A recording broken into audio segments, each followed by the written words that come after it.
இயேசு கிறிஸ்து எப்படிப்பட்டவர் என்று தொடர்ந்து நாம் தியானித்து கொண்டு வருகிறோம். இந்த இயேசு எப்படிப்பட்டவர், இந்த மாதிரிலாம் செய்கிறாரே, இந்த இயேசு எப்படிப்பட்டவர், கடவுள் எப்படிப்பட்டவர், கடவுள் எப்படி இருப்பார், கடவுள்னா எப்படிப்பட்டவராக இருக்கணும், அவருக்கு மனைவி பிள்ளைகள்லாம் இருக்குமா, அவர் ரொம்ப ஜாலியாக திருவிளையாடெல்லாம் பண்ணுவாரா, மக்களோட விளையாடுவாரா, மக்களுக்குள்ளே கடவுளை பற்றி பலவிதமான சிந்தனை யோசனைகள் இருக்கிறாரு. கடவுளை பற்றி பலவிதமான காரியம், உலகம் முழுதும் பல மதங்கள், பல கடவுள் நம்பிக்கைகள், மனிதர்களை கடவுளாக வணங்குறது தான் அதிகமாக இருக்கிறாரு. மரித்து போன மனிதர்களை தெய்வமாய் வணங்குவது இந்தியாவில் ரொம்ப அதிகம். அதே மாதிரி இந்த ஆதிவாசி மக்கள் மத்தியிலேயோ அதே பழக்கம் இருக்கிறது, ஆவிகளை வணங்குவது. அது மாதிரி ஒவ்வொருத்தரும் உலகம் முழுதும் பலவிதமான நம்பிக்கைகள் இருக்கிறது. உண்மையாக கடவுள்னா யார், அவர் எப்படி இருப்பார், அவருடைய சுபாவம் எப்படி இருக்கும், இயேசு கிறிஸ்துவை பற்றி நீங்கள் தெளிவாக அறிந்து கொள்ள ஆரம்பிச்சிங்கன்னா கடவுள் என்கிறவர் இப்படி தான் இருக்கணும்னு சொல்லி உங்களுக்குள்ளே ஒரு எண்ணம் உண்டாகிவிடும். என்று சொன்னால் அவர் மெய்யான ஆண்டவர், மனிதனால் உருவாக்கப்பட்டவர் அல்ல, கற்பனை தெய்வம் அல்ல. மரித்து போன ஒருவரை சரி அப்படி நன்மை செஞ்சார், மறிச்சிட்டாருங்க, அவர் கடவுள் ஆயிட்டார், அப்படி அல்ல, மரித்தும் உயிரோடு இருக்கிறவர். நம்ம நாட்டில் என்ன பழக்கம்னா, ஒருத்தர் இறந்துட்டு அவர் கடவுள் ஆகிடுறாரு. அந்த உலகத்தில் இருக்கும்போது குடித்து வெறிச்சு துன்மார்க்கமெல்லாம் நடந்திருப்பாங்க, ஆனால் இறந்த பிறகு கடவுளாகிறாரு அப்படின்னு சொல்லி ஒரு தவறான நம்பிக்கையை விதைச்சி அவங்களெல்லாம் கடவுளை வணங்குறாங்க. அவருடைய லைஃப்பை நீங்கள் திருப்பி பார்த்தீங்கன்னா சில ரவுடியாக இருந்திருப்பாங்க, குத்து வெட்டு அப்படிலாம் பண்ணியிருப்பாங்க. ஆனால் அவர் இறந்த உடனே அவர் கடவுளாக்கிடுவாங்க. அதில் கடவுள் ஆக முடியாது, மனிதனால் ஒரு கடவுளை உருவாக்க முடியாது. கடவுள் தான் நம்மை உருவாக்கி நடத்துகிறவர். அப்போ அந்த கடவுள் யார், அவர் எப்படிப்பட்டவராக இருப்பார், அதை நம்ம அறிந்து கொள்ளணும். இன்றைக்கி இயேசு கிறிஸ்து செய்த அற்புதங்கள், இந்த அற்புதத்தெல்லாம் பார்த்தீங்களா, அதை வச்சே நீங்கள் இந்த கடவுள்னா எப்படி இருப்பார்னு கொஞ்சம் நீங்கள் புரிஞ்சிருப்பீங்க. மனிதர்கள் மேல் அன்புள்ளவர், பாசமுள்ளவர், மனிதர்களுக்கு உதவி செய்கிறவர், மனிதர்களை அடிமைத்தனத்திலிருந்து விடுவிக்கிறவர், மனுஷருடைய துக்கங்களை சந்தோஷமாய் மாற்றுகிறவர், மனிதருடைய கண்ணீரை துடைக்கிறவர், மனிதர்களுக்கு அதிசயங்களை செய்து அவளை மகிழ்விக்கிறவர், இயற்கைக்கு மேற்பட்ட காரியத்தை செய்து மனிதர்களுக்காக தான் தன்னுடைய இந்த மேஜிக்கெல்லாம் காமிப்பது அல்ல, மனிதர்களை, தான் சிருஷ்டித்த மனிதர்களை சந்தோஷப்படுத்த அற்புதம் செய்கிறவர். அதுதான் இயேசு கிறிஸ்து. நம்ம இந்த ப்ராக்டிக்கலாக 2000 வருஷத்துக்கு முன்னால் இயேசு இந்த உலகத்தில் வந்தார், அற்புதம் செய்தார். நான் இன்றைக்கு செய்கிறார். என்றைக்கோ நடந்தது அதெல்லாம் எழுதி வச்சுருக்காங்கல்ல, இன்றைக்கு இப்போது ஆண்டவர் அதை செய்கிறார்ல, அது உங்களுக்கு செய்வார். அந்த ஆண்டவர் தான் உங்களோட பேசுகிறார், உங்களை சந்தித்து கொண்டு இருக்கிறார். அவரை பற்றி நீங்கள் அறிந்து கொள்ளணுமானா இந்த வேத புஸ்தகத்தில் புதிய ஏற்பாடு என்ற ஒரு பகுதி இருக்கிறது. அதில் மத்தேயு, மார்க்கு, லூக்கா, யோவான் என்று 4 புஸ்தகங்கள். அதில் இயேசுடைய வாழ்க்கை வரலாறு, அவர் எப்படி பிறந்தார், எங்கே பிறந்தார், எப்படி ஊழியம் செய்த மக்களோடு கூட அவர் பழகி மக்களுக்கு என்ன செய்தார், அவர் எப்படி மரித்து உயிர் தெழுந்து மரித்த உயிரோடு இருக்கிறார், எல்லாம் இதில் எழுதப்பட்டு இருக்கிறது. அவர் செய்த அற்புதங்கள் ஏராளம், ஆயிரக்கணக்கான அற்புதங்கள் மக்களுக்கு அவர் செய்த அற்புதங்கள். குருடர்களுக்கு பார்வை கொடுத்தார், செவிடர்களை கேட்க வைத்தார், சப்பானிகளை நடக்க வைத்தார், மரித்தோரை எழும்ப பண்ணினார், வாத வியாதியினால் பாதிக்கப்பட்ட திமிர்வாதக்காரரை குணமாக்கினார். இந்த மாதிரி பெரிய அற்புதங்கள் செய்தும் ஜனங்கள் மேலே உள்ள அன்பினால் அற்புதம் செய்தார். ஏன் இந்த அற்புதம் செய்தார், தன்னை பெருமைப்படுத்த அல்ல, மக்கள் மீது உள்ள அன்பினார். இதை அறிந்து கொள்ள இயேசு செய்த ஒரு அற்புதத்தை உங்களுக்காக நான் வாசிக்கிறேன். வேத புஸ்தகத்தில் மார்க் எழுதின சுவிசேஷம் 1ஆம் அதிகாரம் 40வது வசனத்திலிருந்து சில வசனங்களை வாசிக்கிறேன். நீங்கள் கவனமாக இதை கேளுங்க. பைபிளில் எழுதப்பட்ட வார்த்தை உங்களுக்கு வாசிக்கிறேன். அப்பொழுது குஷ்டரோகி ஒருவன் இயேசுவினிடத்தில் வந்து அவர் முன்பாக முழங்கால் படியிட்டு, உமக்கு சித்தமானால் என்னை சுத்தமாக்க உம்மால் ஆகும் என்று வேண்டிக் கொண்டான். இயேசு மனதுருகி கையை நீட்டி அவனை தொட்டு, எனக்கு சித்தம் உண்டு, சுத்தமாகு என்றார். இப்படி இயேசு சொன்ன உடனே குஷ்டரோகம் அவனை விட்டு நீங்கிற்று, அவன் சுத்தமானான். அப்பொழுது இயேசு அவனை நோக்கி, நீ இதை ஒருவருக்கும் சொல்லாதபடி எச்சரிக்கையாயிரு.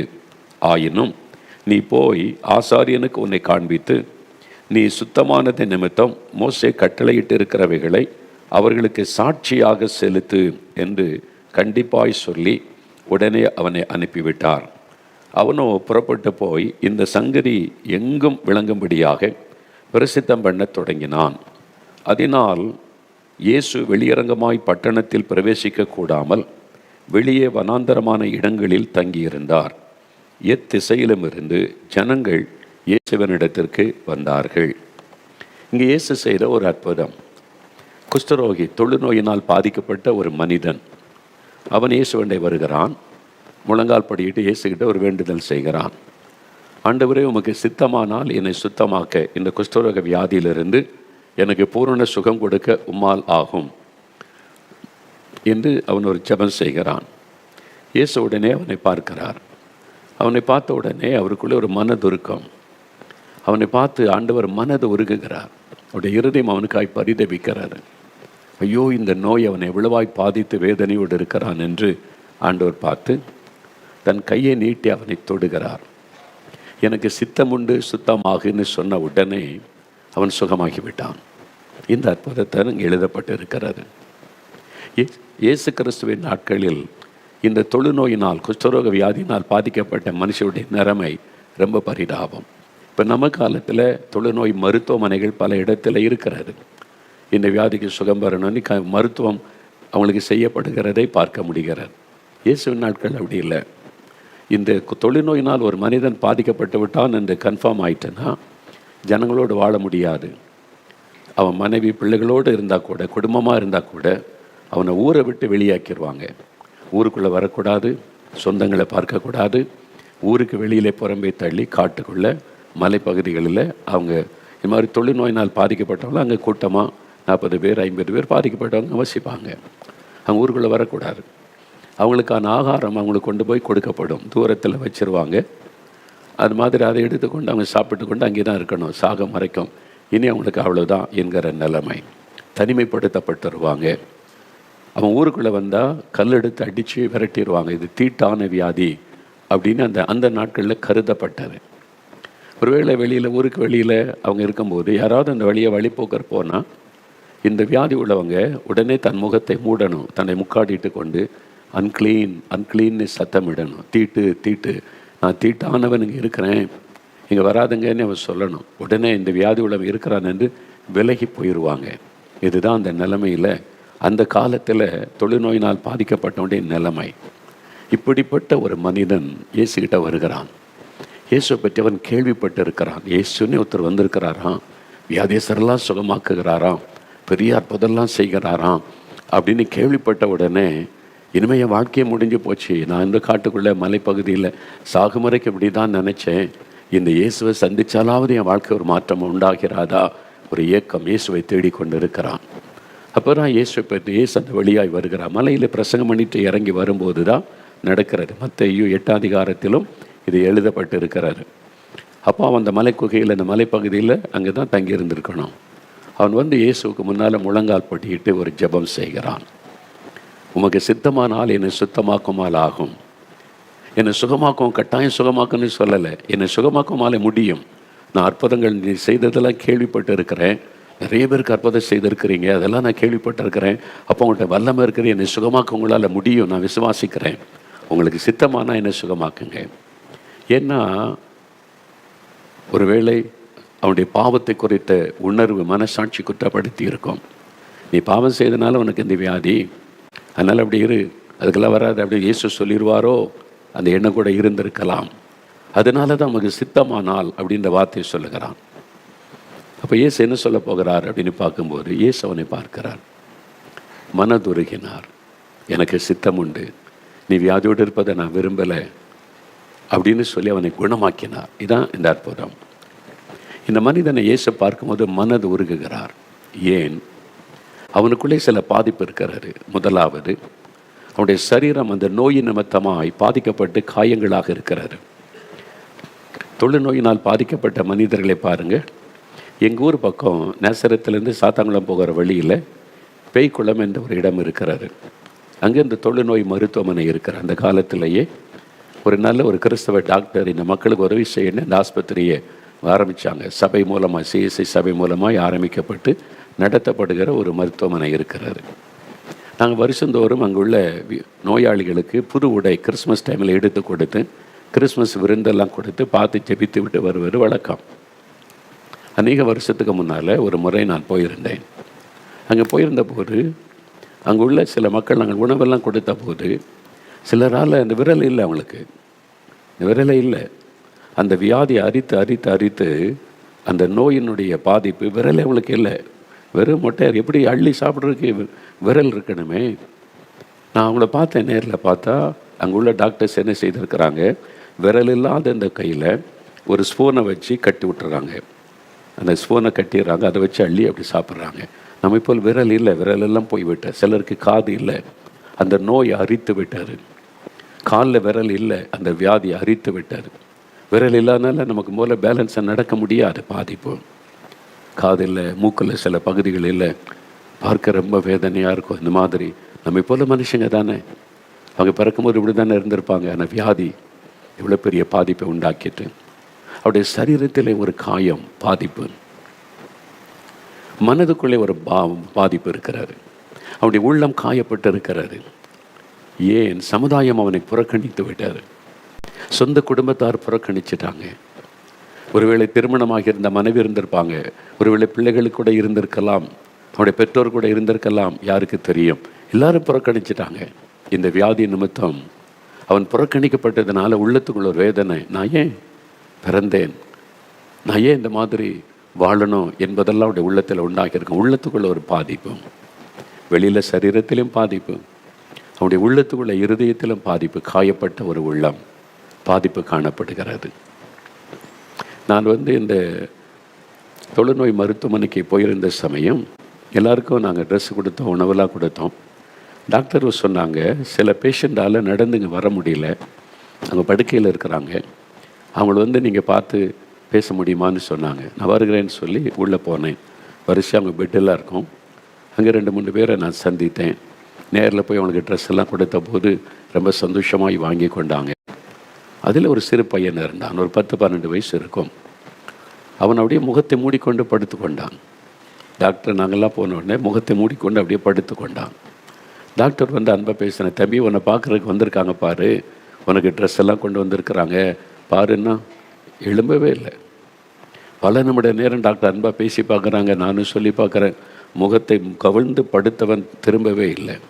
நான் டாக்டர்கிட்ட கேட்டேன், ஏன் இந்த சின்ன தம்பி இப்படி நடந்து கொள்ளுகிறான்? அப்போ அந்த டாக்டர் சொன்னாங்க, சில மாதங்களுக்கு முன்னால் அவனுடைய பெற்றோர் தூர இடத்துலேருந்து அவனை கூட்டிகிட்டு வந்தாங்க. அவனுடைய சரீரத்தில் தோல் எப்படிலாம் ஒரு காரியம் தோன்றி இருக்குது, இது கொஞ்சம் என்ன வியாதி, தொழுநோய் தானா, நீ செக் பண்ணி சொல்லுங்கன்னாங்க. டாக்டர் பரிசோதித்து சொன்னாங்க, தொழுநோய் தான், சரியாயிரும், சுகமாக்கிடலாம், கொஞ்ச நாள் இங்கே இருக்கணும், நாங்கள் சுகமாகி அவன் நல்லா வீட்டுக்கு வந்துடலாம், அதனால் அங்கே விட்டுட்டு போங்கன்னு சொல்லி. ஆனால் அப்பப்போ பார்க்க வரலாம், குடும்பத்தார் பார்த்து சொந்தங்கள்லாம் வந்துட்டு போவாங்க, பார்க்க வரலாம், அதனால் விட்டுட்டு போங்கன்னு சொல்லி இந்த பையனை விட்டுட்டு போனாங்க. இவனுக்கு மருத்துவம் செய்து கொண்டு இருக்கிறாங்க. அவனுடைய பெற்றோர் போனவர்கள் பல மாதம் ஆகிவிட்டது, ஒரு முறை கூட பார்க்க வரல. அவனை பார்க்க ஒரு முறை கூட வரலை. மற்றவங்களெல்லாம் பார்க்குறதுக்கு குடும்பத்தார் வராங்க, இவன் ஏக்கத்தோடு எங்கள் அம்மா வருவாங்களா, அப்பா வருவாங்களா, நீ காத்திருக்கான், வரலை. சொந்த பெற்றோர் அவனை மறந்துட்டாங்க. வேண்டாம், இவனுக்கு குஷ்டரோக வியாதி என்று அவனை மறந்துட்டாங்க, ஒதுக்கிட்டாங்க, புறம்பாக்கிட்டாங்க. அது அவனுடைய உள்ளத்தை காயப்படுத்திட்டு, சரீரத்தில் உந்த காயத்தை விட அவனுடைய இருதயத்தில் ஒரு பெரிய காயம். சொந்த தாய் தகப்பனே வியாதி நிமித்தம் வெறுத்துட்டாங்களே, அதனால் மனிதர்களை பார்த்து பேச விருப்பம் இல்லைன்னு சொல்லி அவன் கவிழ்ந்து படுத்து கொண்டான். டாக்டர் வேதனையோடு சொன்னாங்க, இப்படிப்பட்ட மனதில் காயப்பட்டவர்கள் இன்றைக்கு உங்களுடைய வாழ்க்கையில் சரீரத்திலும் காயம், வியாதி, மனதிலும் காயம், புறக்கணிக்கப்பட்ட ஒரு நிலைமை, ஒரு வேதனை, அதோடு நீங்கள் இந்த வார்த்தையை கேட்டுக்கொண்டு இருக்கிறீங்களா? உங்களை சந்திக்கத்தான் இயேசு வந்திருக்கிறார். உங்களை சந்திக்கத்தான் இன்றைக்கு இயேசு வந்திருக்கிறார். காயப்பட்ட உங்களுடைய வாழ்க்கையில் அந்த காயத்தை மாற்றுவதற்காக ஆண்டவராலே முடியும். உள்ளான காயத்தையும் வெளியில் இருக்கிற காயத்தை மாற்ற இயேசுவால முடியும். நான் இந்த தூத்துக்குடி மாவட்டத்தில் உள்ள ஒரு கிராமத்தில் உள்ள சபைக்கு ஒரு நாள் கூட்டத்தை நடத்த கூப்பிட்டுருந்தாங்க. ஒரு மாலை மாலைத்தல கூட்டம், அநேக வருஷத்துக்கு முன்னால் நான் போயிருந்தேன். அந்த சர்ச்சை நிறைய ஆட்கள், அந்த கிராமத்தின் மக்கள் எல்லாம் வந்திருந்தாங்க. பிரசங்கம் முடிந்தது. அதன் பிறகு ஜனங்கள்லாம் அந்த முழங்கால் பண்ணிட்டாங்க, யாரும் எழுப்பி போகலை, தனியாக செபிக்கணும் அப்படின்னு சொல்லி. இந்த சபை ஊழியர் சொன்னாங்க, ஊர் பெரியவங்க, இந்த சபையில் முக்கியஸ்தரெல்லாம், ஜனங்கள் உங்கள்கிட்ட ஜெபித்து கொள்ள விரும்புகிறாங்க, ஜெபிங்கன்னு சரின்னு சொல்லி நான் ஒவ்வொருவருக்காக செபித்து கொண்டே வந்தேன். சர்ச்சை ஃபுல்லாக முழங்கால நின்றாங்க. ஒவ்வொருவருக்காக நான் செபித்து கொண்டே வந்தேன். கடைசியில் ஒரு தூண் மறைவில் ஒரு மனிதர், அந்த தூண் மறைவில் அந்த இருட்டான பகுதியில் ஒளிந்திருக்கிற மாதிரி ஒரு மனிதர் நின்று, ஆனால் என்னுடைய ஜெபத்துக்காக அவர் காத்திருக்கிறார். அவர் தனியாக நின்றார், தனியாக ஒரு அந்த சர்ச்சுக்குள்ளே தூண் மறைவில்.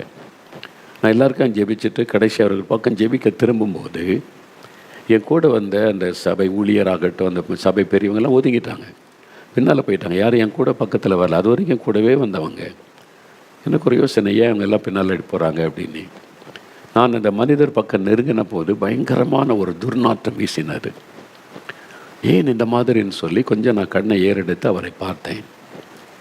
குஷ்டரோக வியாதியினாலே பாதிக்கப்பட்டு ஒரு துணியினாலே மூடி, முகத்தில் கொஞ்சம் தான் கண்ணு தெரியுது, முகம் கொஞ்சம் தான் தெரியுது. உடம்பெல்லாம் ஒரு அழுக்கான ஒரு வஸ்திரத்தினாலே மூடி முழங்கால நிற்கிறார். அப்படியே குஷ்டரோக வியாதி.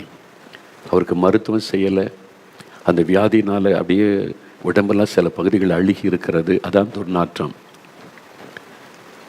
நான் அவரை பார்த்த உடனே இயேசு கிறிஸ்து அந்த தொழுநோயாளியை பார்த்து அவனை பக்கத்தில் போய் தொட்டு அவனை குணமாக்கினார். அப்படிதான் வேதம் சொல்லுகிறாரு. அந்த இயேசுவின் அன்பு என்னை நெருக்கி ஏவினதுனால நான் அவர் பக்கத்தில் போனேன். நான் பக்கத்தில் போனேன்னு கூச்சமாக ஒதுங்கினார்.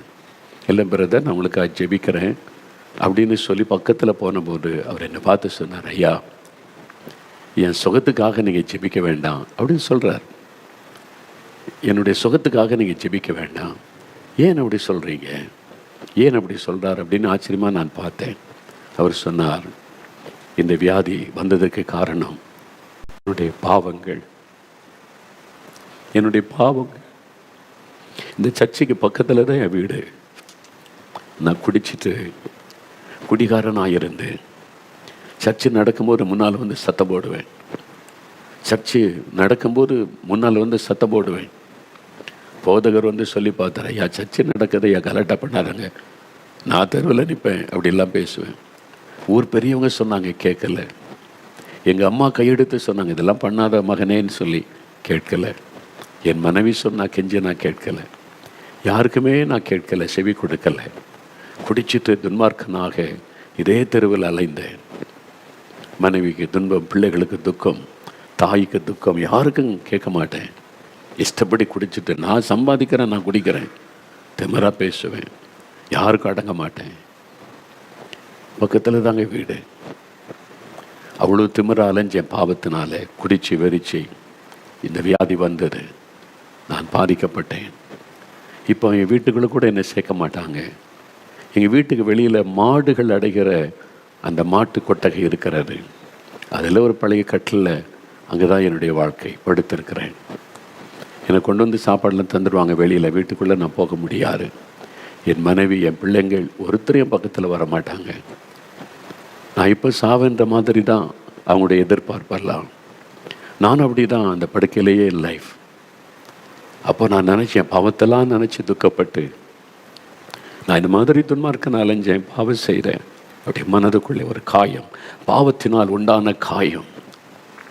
அப்படி மனசாட்சி வாதித்தது. நான் இந்த மாதிரி மனைவியை அடித்தேனே, பிள்ளைகளை குடும்பப்படுத்தினேனே, தாயாரை கூட அவமானப்படுத்தினேனே, யாருக்கும் நான் கீழ்ப்படியாமல் நடந்து எல்லாரையும் வேதனைப்படுத்திட்டேனே, மனசாட்சி வாதித்தது இப்போ உள்ளுக்குள்ளே. அதான் பாவம், குற்ற மனசாட்சி. என் பாவம் மன்னிக்கப்படுமா, என் பாவம் மன்னிக்கப்படுமா அப்படிலாம் நினச்சலாம் நான் ஏக்கத்தோடு இருந்தேன். இன்றைக்கி நீங்கள் பிரசங்கம் பண்ணும்போது சர்ச்சிலேருந்து பண்ணுற பிரசங்கம் மேலே குழாய் கட்டியிருப்பாங்க, ஊருக்கே கேட்குற மாதிரி. அந்த பிரசங்கத்தை நான் கேட்டுக்கொண்டே இருந்தேன். இயேசு என் பாவத்தை மன்னிப்பார். அவர் பாவங்களை மன்னிக்கிற ஆண்டவர். நீங்கள் பண்ண அந்த செய்தி என்னை தொட்டது. நீங்கள் பேசின அந்த பிரசங்கம் என்னை தொட்டதுனால உங்கள்கிட்ட ஜெபித்து கொள்ளணும்னு நான் வந்தேன். என் வியாதி சுகமாக நீங்கள் ஜெபிக்க வேண்டாம். என் பாவம் மன்னிக்கப்பட ஜெபம் பண்ணுங்க. என் பாவம் மன்னிக்கப்பட ஜெபம் பண்ணுங்க. அவருடைய இருதயம் காயப்பட்டிருந்தார். ஆத்துமாவில் உண்டான பாவத்தினால் உண்டான காயம். நீங்கள் குடிச்சு மனைவி அடித்து வேதனைப்படுத்தி பிள்ளைகளை கண்ணீர் வடிக்க வச்சு எத்தனை பேரை துக்கப்படுத்தி இருக்கிறீங்க. உங்களால் நிம்மதியாக தூங்க முடியாது, சமாதானம் இருக்காது, உங்களுடைய மனசாட்சி உங்களை பாதித்து கொண்டு இருக்கிறது. இல்லை, என்னால் பாவத்தை விடவும் முடியலை, பாவத்தினால பாதிப்பு உண்டா இருக்கிறது, எனக்கு யார் உதவி செய்வாங்க? இயேசு இயேசு இயேசு என்கிற பாவங்களின் ரட்சகர். அவரால் மட்டும்தான் அந்த காயத்தை ஆற்ற முடியும். அவர் கண்ணீரோடு நின்றார். என் வியாதியை சுகமாக்க வேண்டாம் ஐயா, என் பாவத்தை மன்னிக்கிறதுக்கு ஜெபம் பண்ணுங்க. இன்னைக்கு பாவ மன்னிப்பு உங்களுக்கு வேணும், பாவத்திலிருந்து விடுதலை உங்களுக்கு வேணும். உங்களுடைய குற்ற மனசாட்சி உங்களை வாதிக்கிறது, தூங்க முடியல, நிம்மதியாக இருக்க முடியல, நீங்கள் செய்த பாவங்களை தொடர்ந்து கொண்டு இருக்கிறது, உங்களுடைய சரீரத்தில் வியாதியாய் வெளிப்பட்டு இருக்கிறது, பாதிக்கப்பட்ட உள்ளத்தோடு நீங்கள் நிற்கிறீங்க. இன்னைக்கு உங்களுக்கு தேவை அந்த பாவம் மன்னிப்பு. இந்த மனிதனுக்குள்ள அந்த பாரம் இருந்ததுனால, அந்த மனசாட்சி வாதித்ததுனால தான் உமக்கு சித்தமானால் என்னை சுத்தமாக ஆண்டவரேன்னு கேட்டிருக்க வேண்டும். என் பாவம், நான் இந்த வியாதிக்குள்ளாகிவிட்டேன், எனக்கு மன்னிப்பு உண்டா, சுகம் உண்டா, அதனால நான் எனக்கு சுகம் தந்துதான் ஆகணும்னு கேட்க முடியல. உமக்கு சித்தமானால். ஆனால் இயேசு கிறிஸ்துவின் பெயர் உண்டு பாவிகளின் சிநேகிதன்.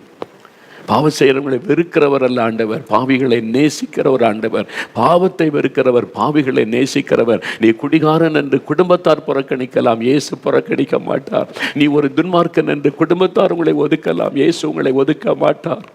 உங்களுடைய பிரச்சனை அவருக்கு தெரியும். என்னால் இதை விட முடியலையே, இந்த பாவத்தை விட முடியலையே, குடியை விட முடியலையே, இந்த துன்மார்க்கத்தை விட முடியலையே, சூதாட்டத்தை விட முடியலையே, இந்த போதை வஸ்துகளை விட முடியலையே, பாவத்தை விட முடியாமல் தவிக்கிறீங்களா? இயேசுவுக்கு தெரியும். உங்களுக்கு உதவி செய்ய வந்திருக்கிறார்.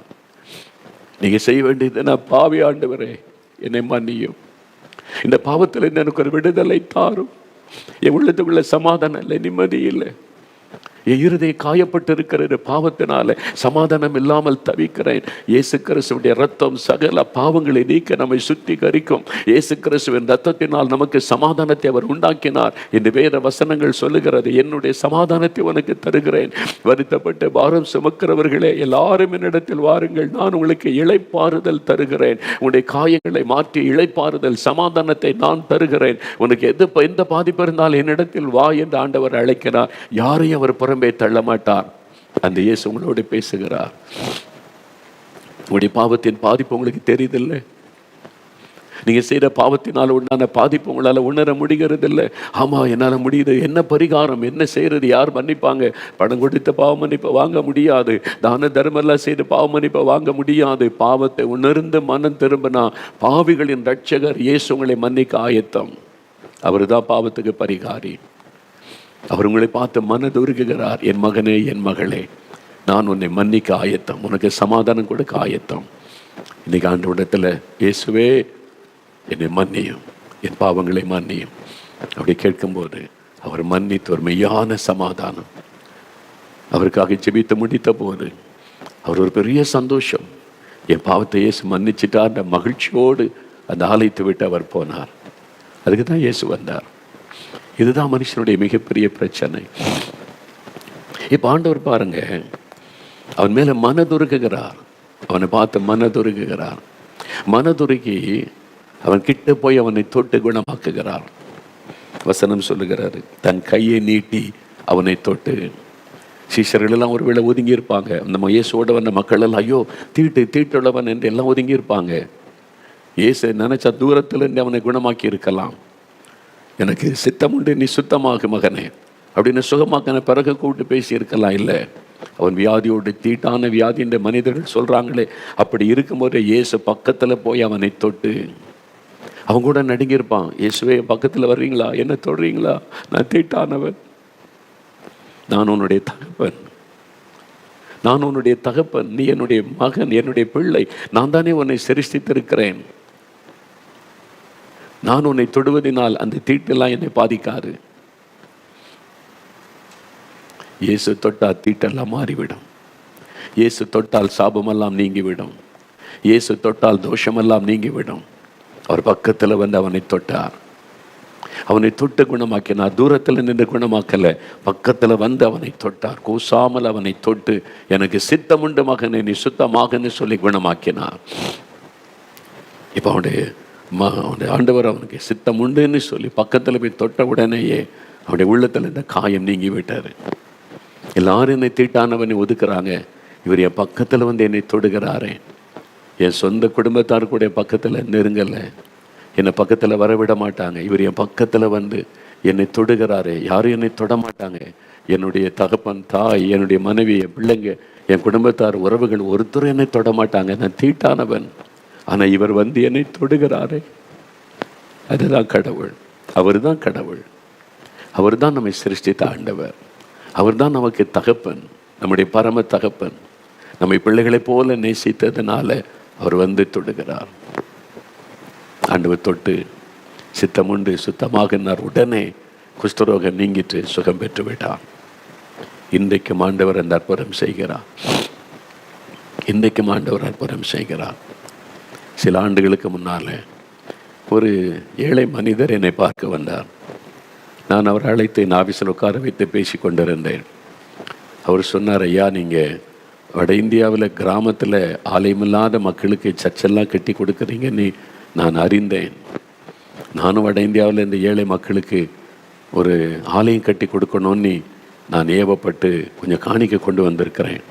என்னால் முழுசாக உடனே கொடுக்க முடியல, இப்போ ஒரு பகுதி தர்றேன், மறுபடியும் நான் கொஞ்சம் கொண்டு வந்து தருகிறேன்னு சொன்னார். கொஞ்சம் பணத்தை எடுத்து மேஜையில் வைத்தார்.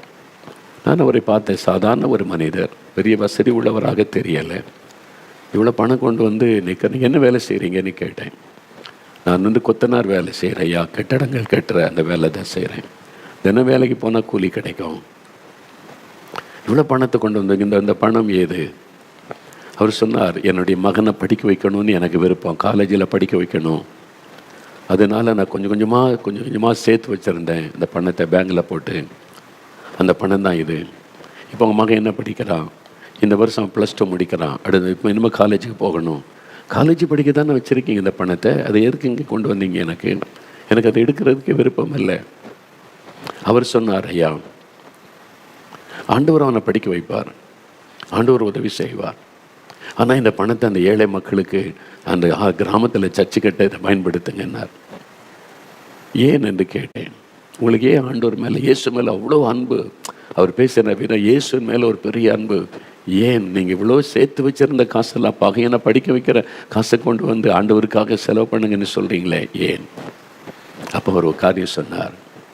ஐயா, சில வருஷத்துக்கு முன்னால், ஒரு 10 வருஷத்துக்கு முன்னால் கன்னியாகுமரி மாவட்டத்தில் குளித்துறை என்கிற இடத்துக்கு நீங்கள் பிரசங்கம் பண்ண வந்தீங்கல்ல, எனக்கு ஞாபகம் இருக்குது. ஆமாம், குளித்துறையில் ஒரு சர்ச்சு, அந்த சர்ச்சுக்கு முன்னால் இருக்கிற மைதானத்தில் கூட்டம் நடைபெற்றார்.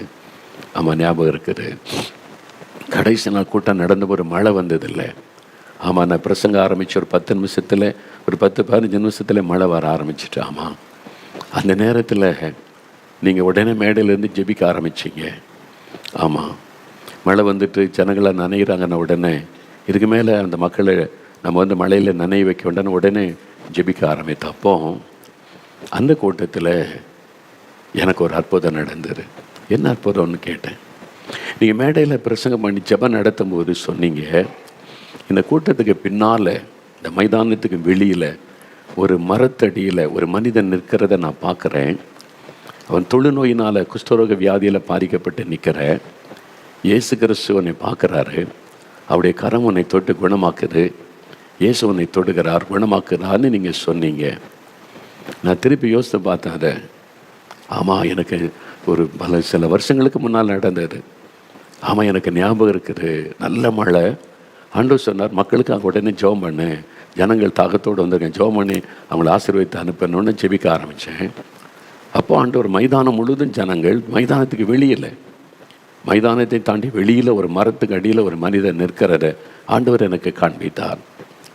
ஆமாம், இந்த தொழுநோயினால், குஷ்டரோக நோயினால் பாதிக்கப்பட்டு இருக்கிறீங்க, இயேசு உங்களை தொடுகிறான்னு சொன்னீங்க. ஆமாம், அந்த மனுஷன் நான் தான். அவர் சொன்னார், நான் தான் அந்த மனிதன். அன்னைக்கு எனக்கு குஷ்டரோக வியாதி. டாக்டர் ஆஸ்பத்திரிலாம் போய் கவனிக்க வசதி கிடையாது. வீட்டுக்குள்ளேயே முடங்கி கிடந்தேன். இந்த கூட்டம் நடக்கிறது அறிந்த போது நான் போர்வையெல்லாம் போட்டு என்னை மூடிக்கொண்டு அந்த கூட்டம் ஆரம்பித்த பிறகு பின்னால் வந்து வெளியில் ஒரு மரத்தடியில் ஒளிஞ்சு நின்று பிரசங்கத்தை கேட்டுக்கொண்டிருந்தேன்.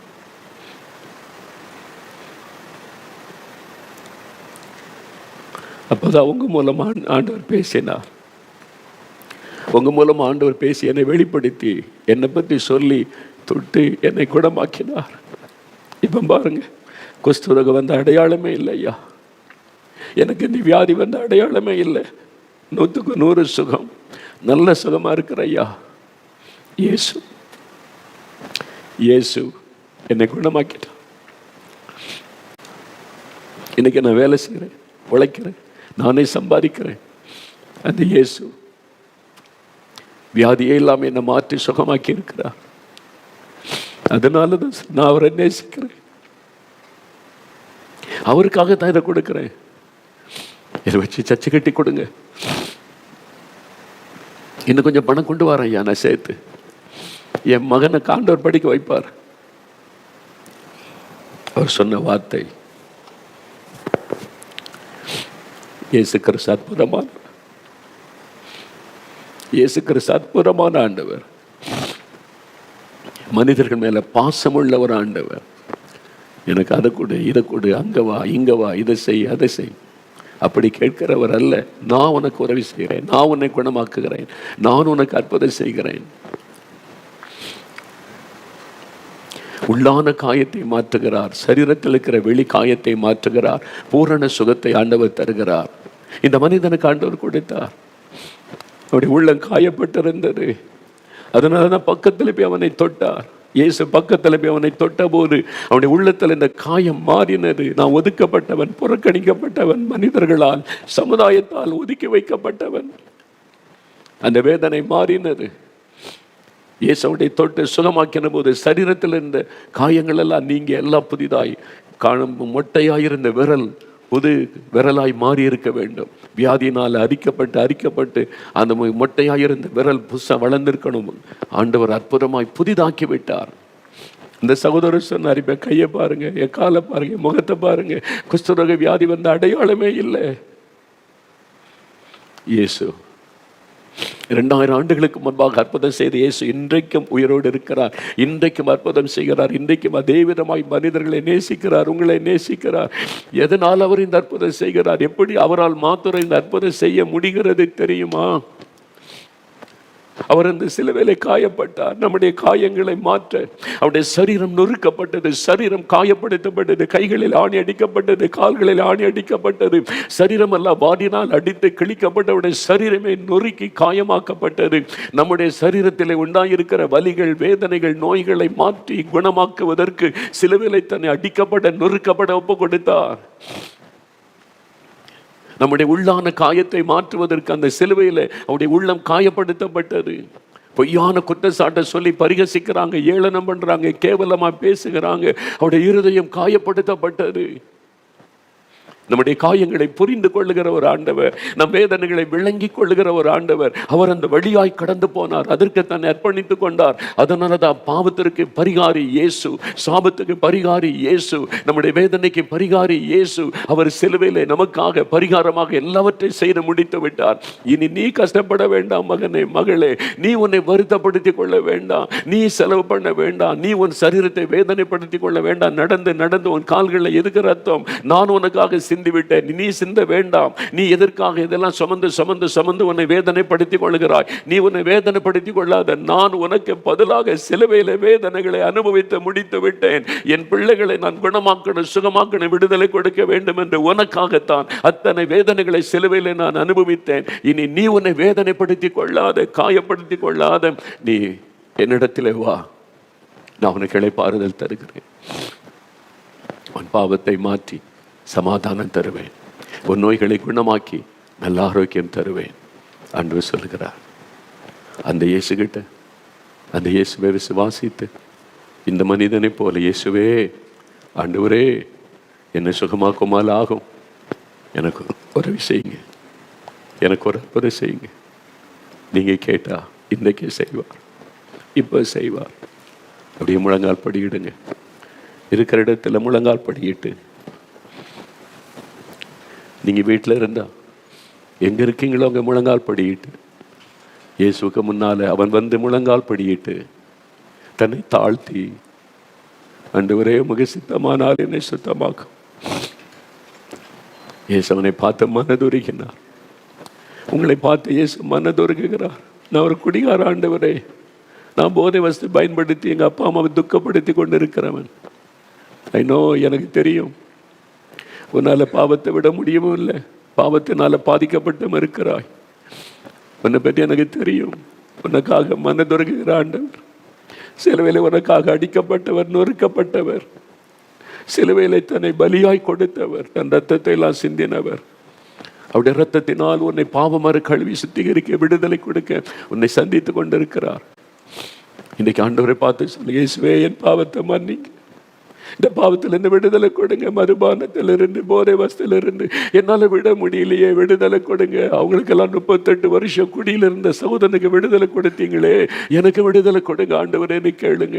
அப்படியே உங்களுடைய கண்களை மூடி இயேசுவை இருதயத்தில் நினைத்து ஜெபிக்கிறீங்களா? முழங்கால் படியிட முடியலன்னா பரவாயில்ல, உட்கார்ந்து கொள்ளுங்க. அந்த கண்களை மூடி இயேசுவை நினைத்து ஜெபிக்கணும். முதலாவது, நான் இந்த உள்ளான காயம், என் இருதயம் காயப்பட்டிருக்கிறது, பாவத்தினாலே காயப்பட்டு நிம்மதி இல்லை, சமாதானம் இல்லை. என் மனைவியை அடிச்சு வேதனைப்படுத்தி கொண்டிருக்கிறேன், எங்க அப்பா அம்மாவை துக்கப்படுத்தி கொண்டிருக்கிறேன், என் பிள்ளைகளை வேதனைப்படுத்துகிறேன், சொந்த தாயை அடிச்சு நான் துக்கப்படுத்துகிறேன். மதுபானம், போதை வஸ்துகள், குடிவெறி, ஐயோ இந்த பாவத்தை விட முடியலையே. இயேசுவே மன்னிங்க, விடுதலை தாங்க. ஜெபிங்க சகோதரனே, ஜெபிங்க. இப்போ ஜெபம் பண்ணுங்க. இயேசுவே மன்னியும், இயேசுவே இறங்கும், இயேசுவே எனக்கு புரிய இருதயம் தாரும், இயேசுவே என் உள்ளத்தில் வாரும், எனக்கு இந்த பாவத்தில் இந்த விடுதலை தாரும், என் பாவங்களை மன்னியும். ஜெபிங்க. ஐயா ஜெபம் பண்ணுங்க. வாலிப தம்பி ஜெபம் பண்ணு, வாலிப மகளே ஜெபம் பண்ணு.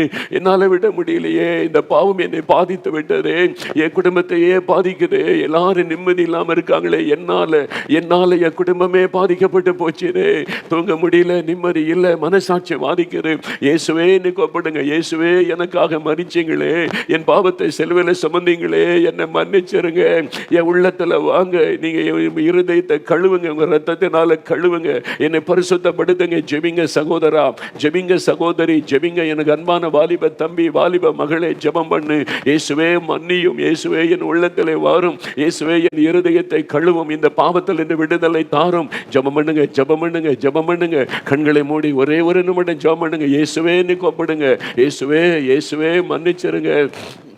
அப்பா கண்ணீரோடு ஜெபிக்கிறாங்கப்பா, அநேகர் கண்ணீர் விட்டு அழுகிறாங்கப்பா, என்னால் இந்த பாவத்தை விட முடியலையே, இயேசுவே மன்னிங்க, விடுதலை தாங்கன்னு அழுகிறாங்கப்பா. இந்த பிள்ளைகளுக்கு இறக்க செய்யுங்க.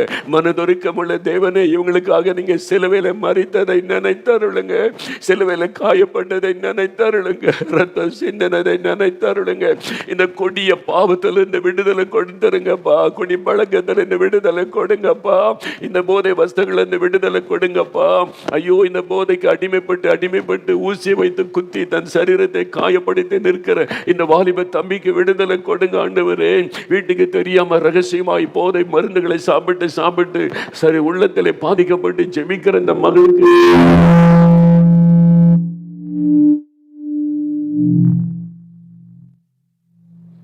ஆண்டவரே, மகளுக்கு இறக்க செய்யுங்க. கண்ணீர் விட்டு அழுகிற இந்த மகனுக்கு, இந்த மகளுக்கு இறக்க செய்யுங்க ஆண்டவரே.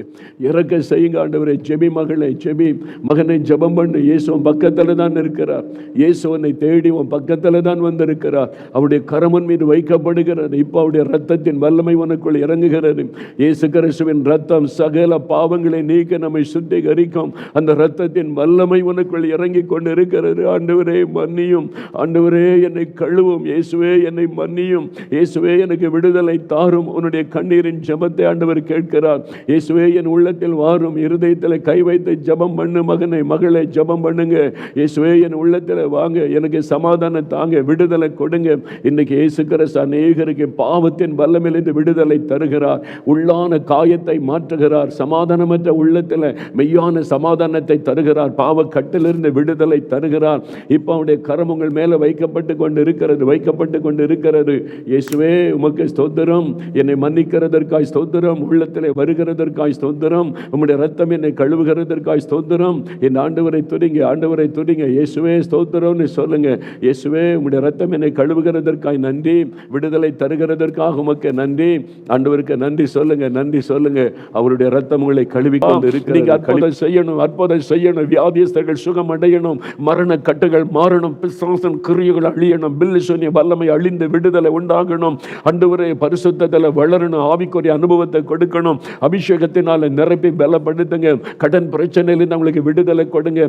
தடைப்பட்டு இருக்கிற காரியத்தை வாய்க்க பண்ணுங்க. திருமண காரியத்தை வாய்க்க பண்ணுங்க. வேலை காரியத்தை வாய்க்க பண்ணுங்க. கர்ப்பத்தின் ஆசீர்வாதத்தை கொடுத்தவளை மகிழ பண்ணுங்கப்பா. அந்த நித்தையை மாற்றுங்க. ஒரு அற்புதம் நடக்கட்டும். வழக்குகள் இருந்து விடுதலை கொடுங்க ஆண்டவரே. வேலையில் ஆசீர்வதிங்க ஆண்டவரே. பிள்ளைகளுடைய படிப்பில் ஆசீர்வதிங்க. பண தேவைகளை சந்திங்க. வியாபாரத்தை ஆசீர்வதித்து பெருக பண்ணுங்க. நஷ்டமடைந்திருக்கிற வியாபாரத்தை ஆசீர்வதித்து மறுபடியும் லாபம் கிடைக்கும்படி உயர்த்துங்க. ஒரு அற்புதம் நடக்கட்டும். இயேசுவின் நாமத்தில் ஆசீர்வதிங்க. எதிர்காலத்துக்கு குறித்த பயம் மாறட்டும். உடைய எதிர்காலம் ஆசீர்வதிக்கப்படட்டும். ஒவ்வொருவருக்கு அற்புதம் செய்யுங்க, ஒவ்வொருவருக்கு அற்புதம் செய்யுங்க. இந்த ஜப குறிப்பு உங்களுக்கு எழுதியிருக்கிறாங்கப்பா. அது உங்களுக்கு எழுதப்பட்ட ஜப விண்ணப்பம். நீங்க தான் பதில் கொடுக்கணும். இப்பவே அற்புதம் செய்யுங்க. இன்றைக்கே அற்புதம் செய்யுங்க. இன்றைக்கே ஒரு விடுதலை வரட்டும். அற்புதம் நடக்கட்டும். சாத்தானுடைய கிரியைகள் அழியட்டும். ஜனங்களுடைய ஆசீர்வாதத்தை தடுக்கிற பிசாசின் வல்லமைகள் எல்லாம் அழியட்டும். உடைய ரத்தத்தின் வல்லமையினால் விடுதலை உண்டாகட்டும். குடும்பங்கள் ஆசீர்வதிக்கப்படட்டும். சமாதானங்கள் வீட்டுகளுக்குள்ளே வரட்டும். குடும்ப பிரிவினைகள் எல்லாம் மாறட்டும். ஒரு ஐக்கியம், அன்பு வரட்டும். ஆண்டவர் ஜெபத்தை கேட்டு நன்றி. ஆண்டவரே உமக்கு நன்றி. இந்த பிள்ளைகளை ஆசீர்வதிச்சிட்டீங்க, நன்றி. அற்புதம் செய்துட்டீங்க, நன்றி. நாங்கள் எல்லாரும் ஒரு மனதோடு மை துதிக்கிறோப்பா. எங்கள் ஜெபத்தை கேட்டீங்க, எங்களுடைய கண்ணீரை கண்டீங்க, எங்கள் விண்ணப்பத்துக்கு பதில் கொடுத்துட்டீங்க. நாங்கள் விசுவாசிக்கிறோம், அற்புதத்தை எதிர்பார்க்கிறோம். இப்போ எல்லாரும் சொல்லுங்கள், இயேசுவே நாங்கள் அற்புதத்தை எதிர்பார்க்கிறோம். எங்கள் ஜெபம் கேட்கப்பட்டது, எங்களுடைய கண்ணீரை கண்டீங்க, விடுதலை தந்துட்டீங்க. அற்புதத்தை எதிர்பார்க்கிறோம், அற்புதத்தை எதிர்பார்க்கிற சொல்லுங்கள். இயேசுவே அற்புதத்தை எதிர்பார்க்கிறோம், அற்புதத்தை எதிர்பார்க்கிறோம். இயேசுவே ஒரு அற்புதத்தை எதிர்பார்க்கிறோம். நாங்கள் ஜெபித்த காரியத்தில் இன்றைக்கு இப்போதிலிருந்து ஒரு அற்புதத்தை எதிர்பார்க்கிறோம். நீங்கள் அற்புதத்தை செய்துவிட்டீர் என்பதை விசுவாசிக்கிறோம், எதிர்பார்க்கிறோம். இயேசுவே உமக்கு நன்றி, இயேசுவே உமக்கு நன்றி, இயேசுவே உமக்கு ஸ்தோத்திரம். இன்னைக்கு அநேகருக்கு ஆண்டவர் விடுதலை, பாவத்தில் இருந்து விடுதலை. அசுத்தாவிகள் விலகினர், பாவ கட்டுகள் அறுக்கப்பட்டது, பிசாசின் கட்டு, பில்லி சூனிய கட்டுகள் அறுக்கப்பட்டது, வியாதியின் கட்டு, மரண கட்டுகள் அறுக்கப்பட்டது. ஆஸ்பத்திரியில் இருக்கிறவங்க விடுதலை அடைஞ்சிட்டீங்க இயேசுவின் நாமத்தினால. குடும்பங்களுக்குள்ளே உள்ள எல்லா மரண கட்டுகள் மாறினதற்காய் ஸ்தோத்திரம். சாத்தானுடைய கிரியை அழிக்கப்பட்டது. இயேசுவே ஸ்தோத்திரம்னு சொல்லுங்கள். இயேசுவே ஸ்தோத்திரம், இயேசுவே உமக்கு ஸ்தோத்திரம். ஒவ்வொருவருக்கு அற்புதம் செய்த அன்பிற்காக ஸ்தோத்திரம். உமக்கு நன்றி, உமக்கு நன்றி, உமக்கு நன்றி. ஆண்டவரே உமக்கு நன்றி. இயேசுவே உம்மை துதிக்கிறோம். நீங்கள் அற்புதம் செய்ததற்காக ஸ்தோத்திரம். இயேசுவின் நாமத்தில் ஜெபிக்கிறோம் பிதாவே. ஆமென், ஆமென்.